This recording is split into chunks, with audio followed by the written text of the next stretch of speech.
You have an American heart. You can be who you are. Be free. I'm free to dream big. We have a cool flag. It's better than anything in the world, probably. I like America because it has good people. We're different on the outside, but we're the same on the inside.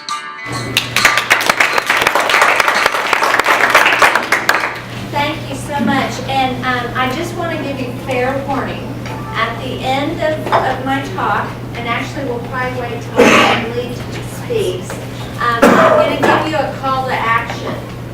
And if you leave here tonight concerned, but with a feeling of, okay, I don't want to be mad, I want to be busy. I want to figure out what are the action steps. Those of you that will join me, I want you to come up to the front at the end, and we're going to put this picture back up, and we're going to all take a picture in front of it, because part of social media is taking what happens in this meeting tonight to our friends and neighbors. And one of the things that we've been doing in Texas to expose C-Scope, which is like Common Core, is we go in and have community meetings in small rural towns all across Texas, and we have a big sign that with women on the wall that says, "Seek the truth, share the truth, and stand for the truth." And that sign has become very well known to where now there are elected officials at the top level who want to be seen in front of that sign, because they know that there is this grassroots network of people who are passionate and paying attention, and they want to be connected with them. So that's one of the things we've launched, the Can I See campaign, and we've launched it in Texas. We just had a community meeting with the Lieutenant Governor, David Dewhurst, which I'll talk about that later. It's really funny, because I worked very hard to make sure he did not get elected to senator, and that Ted Cruz did get elected. So we launched a Can I See, and as moms and dads and taxpayers and grandparents, you have the right to go into whichever school your child is enrolled in and say, "Can I see? Can I see the curriculum that you're teaching my child? Can I see when my child takes a test and that information is put into the computer system? Can I see the flow chart of where that information is going? Can I see the books? Can I see, if you're a public school, how much you're paying financially for these curriculum management systems?" So we're going to talk about that later, but I just want you to know, Can I See is every parent's right. And based on what I learned last night at our meeting, I know in Texas we actually have a Parents' Bill of Rights. It's a law that was passed in the 90s that gives a parent a right to go into the schools and say, "Can I see?" From what I understand, South Carolina has that same law on the books. So you have every right. So, a little bit about me. My name is Alice Linahan. I'm involved with two organizations. One is womenonthewall.org. Another is Voices Empower, EMPOWER.com, and I'll talk about that a little bit later.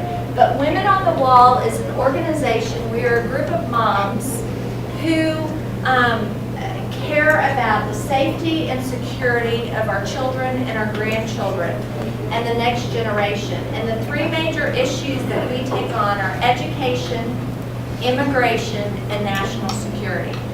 So that's a little bit about Women on the Wall. And Women on the Wall has been very involved in the state of Texas in exposing C-Scope. How many of you have seen this video, Mr. Kid President? So cute. Isn't it precious? Yeah, it's so cute. Precious. And it's not political. This precious little boy talks about being awesome. And he tells the old people, "You're boring. Quit being boring. Just be awesome." And he talks about how this is dedicated to his friend who's fighting cancer like a boss. And this is your homework to go home tonight and find this video, Mr. Kid President. Now what's so interesting about this kiddo is that this video has over 29 million hits on it. Who do you think tapped into the greatness of this little boy? Do you think it was Barack Obama or Mitt Romney? Mitt Romney. No, Barack Obama. This little kid has now become the spokesman for the White House for children all across this nation. That's why there's 29 million hits.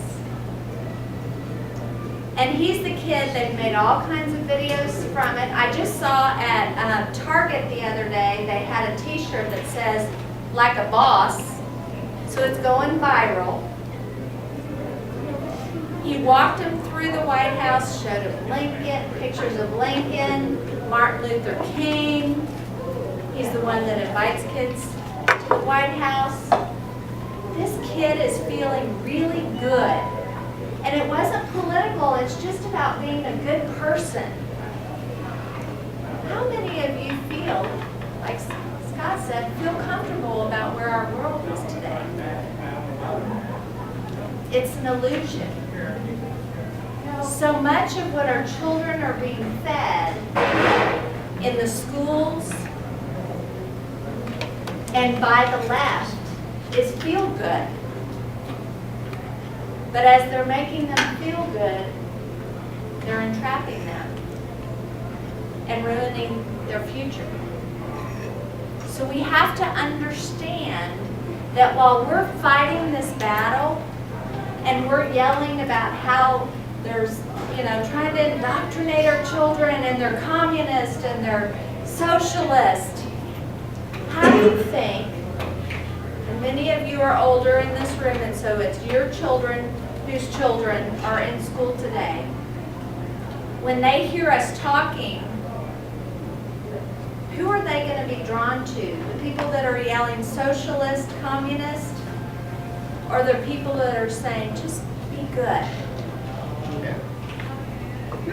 So we have to think about our message and how we're taking on this issue.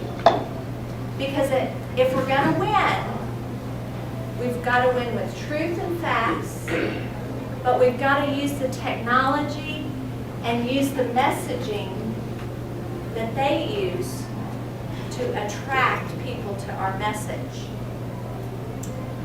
So it's interesting. You look at the situation with Lindsey Graham. In Texas, we have John Cornyn. Everybody's up in arms about John Cornyn. They're trying to get Louis Gohmert to run against John Cornyn because you've got to have a lot of money to run against these big guys who've been entrenched. But what we proved with Ted Cruz is that the grassroots has power that we don't even know about. And we talk about flipping the funnel. The establishment, those candidates, they have the money, the deep pockets, the party candidates, the agnostic consultants who are more worried about their paycheck and winning a campaign than what's really who they're electing. You've got platform endorsements, media ad buys. Basically, you're electing the political establishment. But what we showed with Ted Cruz is the grassroots with precinct coverage, neighborhood teams, urban leader alliances, driving the local narrative of what's going on. Activate the mainstream. Get out the vote methodology, voter management, election integrity. We can elect civil servants. And this education issue is one that everyday moms and dads who are just trying to make ends meet and keep their head above water, they're not going to worry about national security or immigration because it hasn't affected them personally. But education, when they open up the backpack and there's no textbook, or the textbook that they're opening up, they've been hearing it's got things like fuzzy math in it. And that it's not 4 plus 4 is 8. It's 4 plus 4, well, it's 8, but if you get 10 and you show us the process, you'll get points. When parents have students that were A students and now they're stressed out and struggling, they've got to deal with it. They cannot keep their head in the sand anymore because it's affecting their home life. And they will take action. They will be like mothers, like you and I. I have a 16-year-old, a 14-year-old, and a 9-year-old. And if you don't know the name Dr. Peg Lussick, write down that name, L-U-S-I-K. She's out of Pennsylvania. And she is an incredible woman. And if you go on voicesempower.com, I've got some great video. And someone asked her, why is it all these women who are out speaking about education? And she said, well, a man, he will die for his child. He will stand in the line of fire and die for his child. A mother will kill.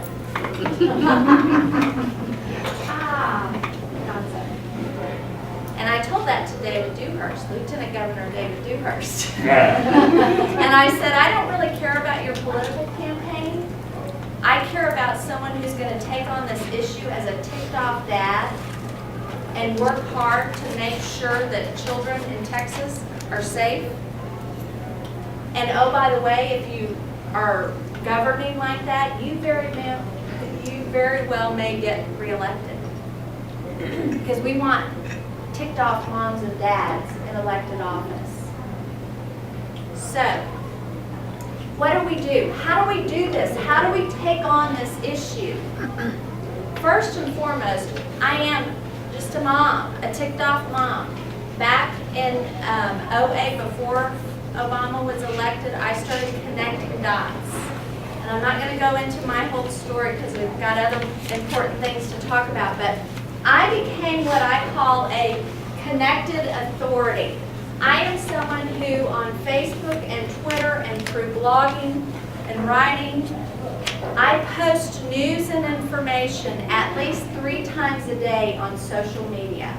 And so I have become someone who's a connected authority. The people that I went to high school with, when I went to my 25-year reunion several years ago, people were like, Alice, you really need to get a life because you are a little too politically active and you're supposed to be posting that you got your nails done on Facebook, not about education and our politics. And I'm like, you know what? While you're getting your nails done, they're taking over our country.